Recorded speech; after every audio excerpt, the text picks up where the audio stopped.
Good morning. I'm glad that you're joining me this morning for devotions in our daily focus. And I hope that you are anticipating experiencing the blessing of the Lord and his gracious using of us for his glory, and that you have already spent some time with him and that you have reminisced with him and praised him for who he is and another day that he has entrusted to us to serve him.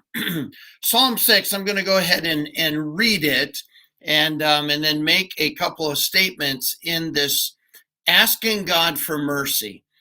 In our prayer time, it's important that we realize that our prayer time is not a time where we pull a string and God responds the way we're asking him to respond, but that we go to him asking him to give us mercy, realizing we deserve so much more than we are given as it relates to chastening, and we have been blessed beyond measure in life and in health and in so many ways that sometimes, even in the midst of trials or difficult circumstances, we just do not respond right, and we somehow think this is wrong. We should never go through anything hard. We should never go through anything disappointing. We should not go through anything hurtful. That somehow we're supposed to live life exempt from all of those things, even though we live in a sin cursed earth, in a sin cursed body, with a sin cursed, selfish mind that does battle with God's holiness and righteousness and purity all the time. And yet, God invites us into his throne room, and that is so we can obtain mercy. And so it needs to be part of our prayer life. And so I've entitled this one, Asking God for Mercy. And it's really what we see in Psalm chapter 6. O Lord, rebuke me not in thine anger, neither chasten me in thy hot displeasure. Have mercy upon me, O Lord, for I am weak. O Lord, heal me, for my bones are vexed. My soul is also sore vexed, but thou, O Lord, how long? Return, O Lord, deliver my soul. O save me for thy mercy's sake. For in death there is no remembrance of thee, in the grave who shall give thee thanks? I am weary with my groaning. All the night make I my bed to swim. I water my couch with my tears. Mine eye is consumed because of grief. It waxeth old because of all mine enemies. Depart from me, all ye workers of iniquity, for the Lord hath heard the voice of my weeping. The Lord hath heard my supplication. The Lord will receive my prayer. Let all my enemies be ashamed and sore vexed. Let them return and be ashamed suddenly. So God reminds us through the voice of David that David is going through a tough time, and life doesn't make sense for him. Life is hard for him. He says that, I lay on my bed and I cry myself to sleep.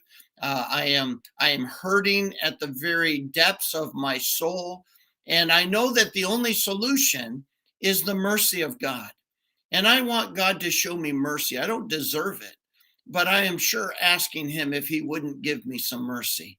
And what a great place to be when we realize that the solution to our hurt, the solution to our pain, is God's mercy. And we're thankful that Lamentations teaches us it's new every morning. Great is his faithfulness. And so David is going to remind us that we are to ask God for mercy for our weaknesses. I hope you can admit where you're weak. I hope that you can admit where you're weak physically.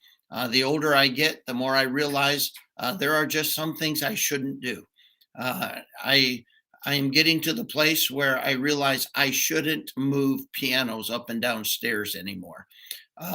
I'm getting to the age where I realize that I should stretch before I play sports rather than just trying to play them. I am learning that I have some weaknesses that when I was younger, I never had to think about.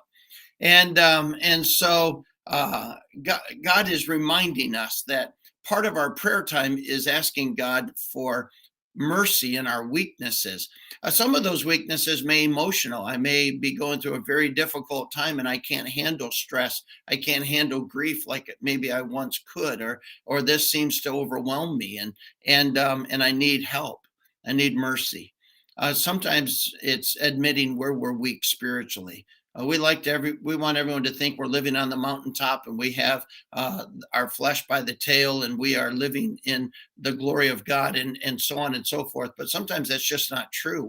We're struggling with sin. We're struggling with keeping our thinking right, keeping our attitude right, not overthinking things or not processing things in a depressing way, but trust in the Lord with all of our heart. And so David said, when I pray and ask God for mercy in my weakness.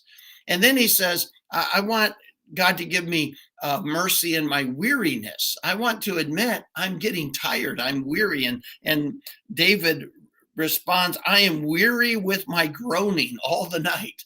I am really struggling, whether it's I'm really struggling with grieving, I'm really struggling with pressure, I'm struggling with workload, whatever it is. I want God to know I'm weary, and I'm asking him for mercy in my weariness. And then there's the last part there, and he says, depart from me, all ye workers of iniquities. And he's like, I'm weary in war. I'm weary in the war against my flesh. I'm weary in the war against our culture and the world. I'm weary in my battle against the devil. And I just want God to know I'm at war and I need mercy.